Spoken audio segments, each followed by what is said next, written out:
네, 여러분 반갑습니다. 김유준입니다. 여러분 이런 좋은 자리에서 여러분과 함께 희년에 대한 것을 나눌 수 있는 것에 대해 감사를 드립니다. 희년이라고 하는 것 영어로는 주빌리라고 합니다. 사실 올 9월 그리고 지난 14일 월요일이 유대인들에게 있어서 희년을 선포한 날입니다. 50년에 한 번씩 오는 것인데요. 성경으로 얘기하면 안식년이 7번 지난 50년째 해를 이제 희년으로 선포합니다. 모든 국민들에게 희년을 선포하면 희년이 되는 세 가지를 합니다. 그들이 이제 노예였던 사람들을 해방시켜주고, 그리고 이제 빚진 사람들 모든 부채를 탕감시켜줍니다. 그리고 가장 핵심은 그들의 토지의 권리를 다시금 돌려줄 수 있도록 토지를 반환하는 이 세 가지가 성경에서 얘기하는 희년의 핵심 사상입니다. 이것이 성경에서 말하는 바른 정치, 바른 경제의 가장 근간이라고 볼 수가 있습니다. 이런 것들을 토대로 해서 이제 하나님 나라의 통치 원리가 바로 공평과 정의라고 말할 수 있는데요. 공평과 정의라고 하는 건 한마디로 공의로 말할 수 있는데, 공의롭다라고 하는 것은 개인적인 사적인 의의만을 말하는 것이 아니라 공동체가 함께 의롭게 살 수 있는 방식을 얘기하는 것입니다. 그것이 바로 성경의 희년 사상을 통해서 나타납니다. 우리가 가까이 최근에 일어나는 사건을 통해서 보면 주빌리 은행이라고 하는 것이 최근에 언론에서 보도된 것으로 여러분 알 것입니다. 바로 이제 그 부채 때문에 굉장히 힘든 사람들을 도와주는 그러한 은행이 생긴 것이죠. 사실 우리나라 이제 부채 문제가 굉장히 심각한 건 아실 겁니다. 국가 부채도 한 1,300조가 넘고요. 개인 가계 부채도 1,200조 입학한 지금 상황입니다. 기업 부채는 그보다 더 많습니다. 이렇게 엄청난 부채에 시달리고 있는 많은 사람들, 특별히 가계 부채의 1,200조 가운데에서 실제로 350만 명이 그러한 채무 불이행자로 살아가고 있고, 그 중에 100만 명 이상은 갚을 수 없는 굉장히 어떤 어려움 속에 살아가고 있는 사람들입니다. 엄밀히 말한다면 이 100만 명의 사람들의 가계 평균 소득을 확인해 봤더니 평균 한 40만 원밖에 되지 않는다는 것입니다. 여러분, 오늘날 한국 사회에서 월 평균 40만 원으로 생활이 되겠습니까? 그들에게는 사실 부채를 갚아야 되는 위치의 사람들이 아니라 정부가 그들에게 복지와 여러 가지 혜택을 부여해줘야 되는 지원의 대상인 사람들인 것을 우리는 생각하지 않을 수가 없습니다. 이런 문제는 사실 이런 부채 문제라든지 또 여러 가지 아무리 새벽부터 밤늦게까지 열심히 땀 흘려 일을 해도 치솟는 전월세 값이라든지 여러 물가 상승 때문에 감당하지 못하는 사람들, 이들이 봄과 가을만 되면, 이사철만 되면 가족들이 동반 자살하는 그런 안타까운 뉴스들이 우리 주변에 많이 일어나고 있지 않습니까?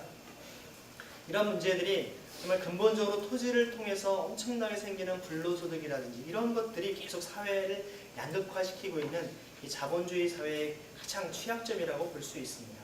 근데 이것이 개인적인 차원만이 아니라요.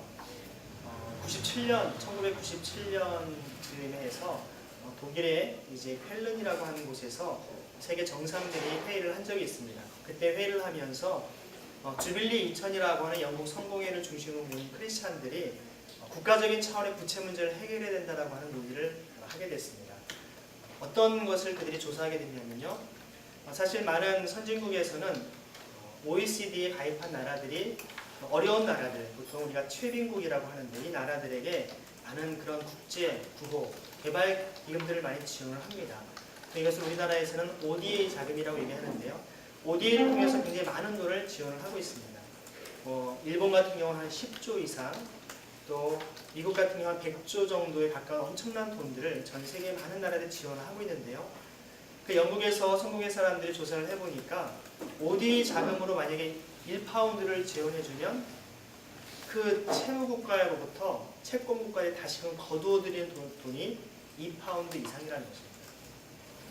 앞에서는 명분 좋게 지원을 하지만 뒤로는 다시 이 채무국들로부터 엄청난 이자와 원금을 다시 뜯어내는 이런 도덕적 그런 문제까지를 이제 문제 제기하면서 국가적인 차원의 부채를 좀 탕감해줘야 된다라고 하는 운동들이 일어났고요. 실제로 나중에 2005년 정도가 지나서 그것을 확인해 보니까 150억 달러 이상의 부채를 실제 국가적인 차원에서 탕감해줬습니다. 그 가운데 모잠비크라고 하는 나라의 경우에는요, 그 나라 부채를 전체를 다 탕감을 받았습니다.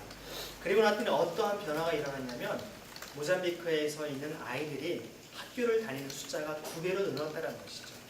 그렇게 수십 년 동안 많은 지원을 해도 별 변화가 없었던 그 나라들의 부채 문제가 먼저 선행되고 나니까 이런 질적인 삶의 변화가 일어난다는 것이죠.